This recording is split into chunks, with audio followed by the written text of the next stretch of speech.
Welcome back, pregame.tv. Ken Thomson, his Friday night partner from Yahoo Sports Radio, SportsX Radio, of course, Monday through Friday, 7 to 10 on the Yahoo Sports Radio Network. Always have one of those pregame guests, but a guy that I've been working with for better than 10 years now, my partner Chuck Edel, on Friday night. So listen to that show. But more importantly, we've got videos coming at you each and every week. We'll record them on Wednesday night, and we'll get them out there by Wednesday night late. And then they'll be good for Thursday, Friday, Saturday, Sunday. We'll have different games, college football, NFL football. Right now, concentrating on the preseason. Chuck, you took the under in Jacksonville, Chicago. The play that I'm looking at here, Houston, they're at home coming off that 32-0 shellacking at Arizona, and they're taking on the Atlanta Falcons, who come off a 16-10 win over Miami, a game that you were on and made some money on. Yeah, and, you know, Mike Smith notoriously has been the coach for Atlanta, has notoriously been a bad preseason coach. In his career, he's 8-17.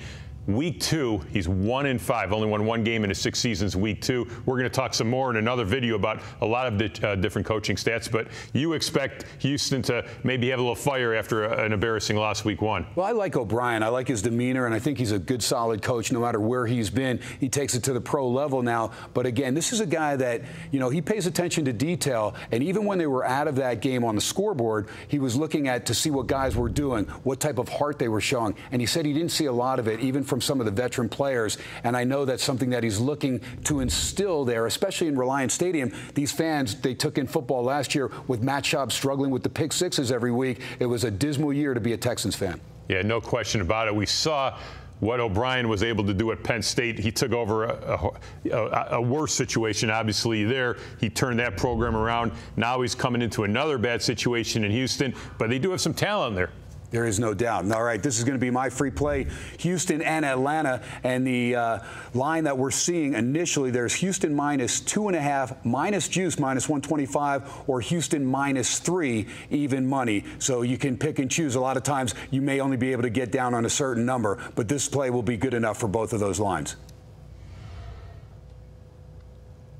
All right, and I'll make it official. I'm going to take Houston. Again, I don't know really what they have offensively. When you look at Ryan Fitzpatrick, he threw 2 picks on 14 attempts and only 6 completions. I mean, this is a guy that I know Chuck wasn't real high on coming over from Buffalo. Case Keenum, he's there, just 3 of 5 for 29 yards against Arizona. But let's face it, the boys from Glendale, they get after you, especially there. And I know it was preseason, but that's a pretty good team. And Arians may be a better coach than we even know. Saw what he did with the Colts in that year when Pagano was out, and what he did last year, winning 10 games, not making the postseason, but also the only team that went into Seattle and got a road victory against the Seahawks. I know they're high on Tom Savage as far as that quarterback position. He's still listed number 3 on the depth chart. He got dinged up a little bit, got a safety against him in that Arizona game, but I think he'll get some playing time here. Alfred Blue, the youngster running back out of LSU, he impressed, as did Jonathan Grimes. Looking for Arian Foster to get some time in this game. Also, Andre Johnson, he should get in the game as well. The rest of the guys on offense hopefully will be able to contribute. Also, tomorrow on Thursday, a big day emotionally for the Houston Texans. It's called DQ Strong Day, and that's David Quessenberry, the tackle who came down with non-Hodgkin's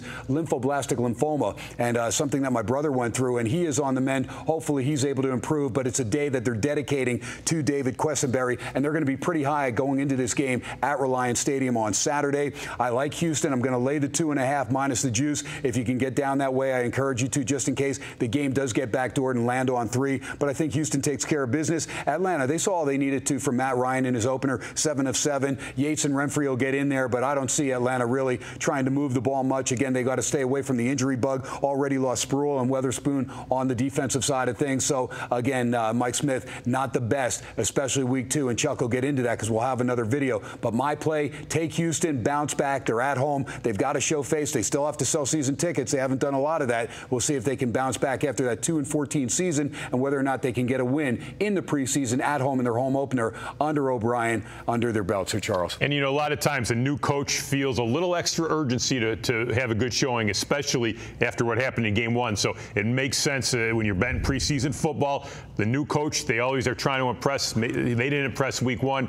I guarantee he's going to have that team much more better prepared in Game 2. All right, a couple more videos to go. We'll bounce back. We'll come back with Washington hosting Pittsburgh Sunday baseball game, a game that'll start 2 o'clock out here on the West Coast, 5 o'clock back on the East Coast. And then we'll get into a video as far as Week 2 preseason, some of the trends and coaching idiosyncrasies that Chuck will break down for you. And we'll do both of those videos coming right up here, pregame.tv. Ken Thomson, Chuck Edel. We'll be right back.